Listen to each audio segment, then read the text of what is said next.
This is a list of the top 5 anime shows or games that made me.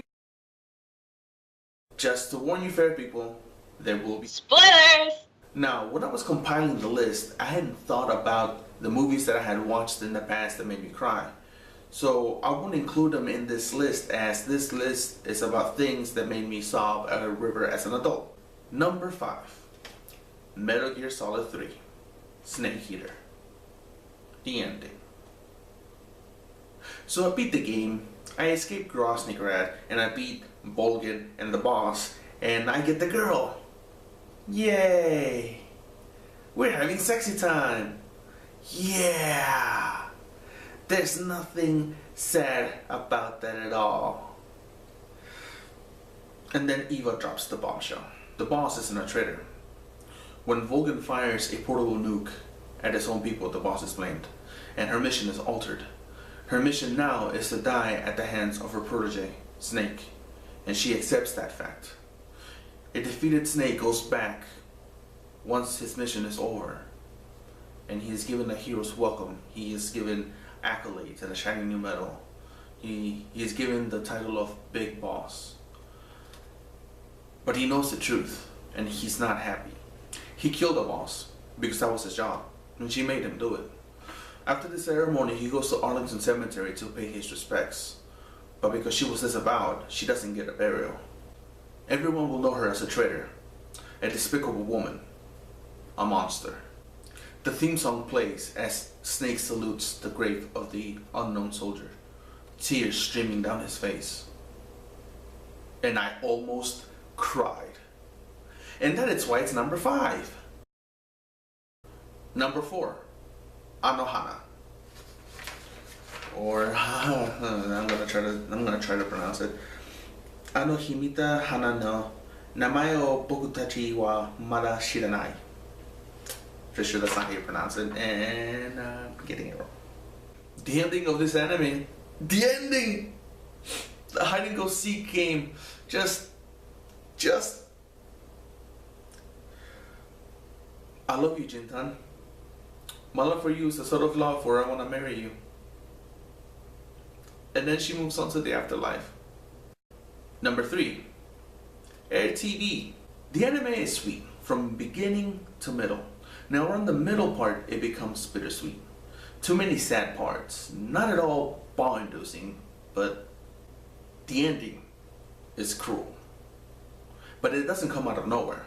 You are told from the very beginning that Mizuzu is going to die. It is her fate. It seems like Kikuto will be the one to end her curse, and maybe he did. The ending of the anime doesn't make it very clear. In pain, Mizuzu tells Haruko to go ahead of her so that she can walk to her. The death scene is handled beautifully and tragically. Mizuzu gives into the pain and dies peacefully in Haruko's arms. Funny story. When I was watching the ending episode of that anime, my then girlfriend walked downstairs and called my name. And she saw me, tears on my face, just crying, openly crying. And I think I freaked her out. Number 2, Clannad After Story. I didn't cry once during Clannad After Story. I cried 3 times. When Nagisa dies, when Tomoya stops being such a shitbag and finally embraces Ushio, and then when Ushio dies. Wait, 3 times? I mean 4 times. When Tomoya, wrought by the pain of losing his Nagisa and Ushio, wishes that he had never met Nagisa to ease them all from the pain of loss, then realizes that that is a mistake, and as she's walking away, he just screams her name and glums her because love, goddammit. 4 times. I must be out of my damn mind. I cried a lot of times during that anime. Number 1, Avatar, The Last Airbender, Tales of Ba Sing Se, The Tale of Iroh. Out of 3 seasons, 61 episodes, only 1 episode had me crying. Nay, 1 segment from that episode. The Tale of Iroh is lighthearted, funny, and inspirational until you reach the very end. We see Iroh collect items, stopping a mugger and teaching him that there is more to life and that there's always redemption. We see him sing to a cranky child to soothe him. We see him play with children and then teaching them the importance of honor and honesty. And then rightly afterwards, we see him tell them to run. At the end of his tale, we see Iroh break down as he's singing the song that he sang to soothe that cranky child to his dead son's memoriam. I cried. I cried deeply. I put my head down on my pillow and I just wailed. I couldn't hold it in anymore. I had to let the torrent of tears flow.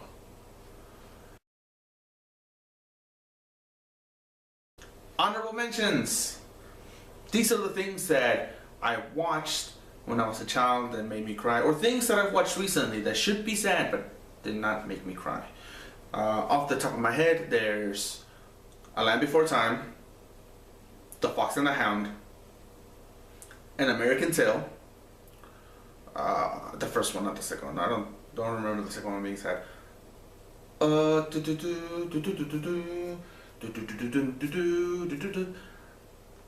¿De qué color es el viento? Which is a Mexican film I saw a long time ago when I was a child. That sad, just sad.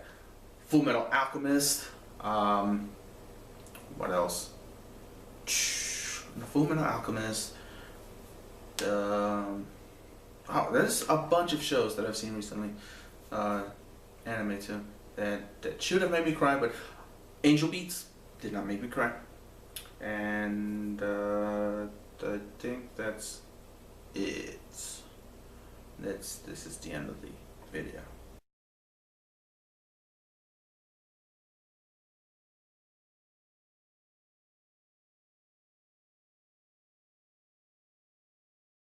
After he plays with children and then...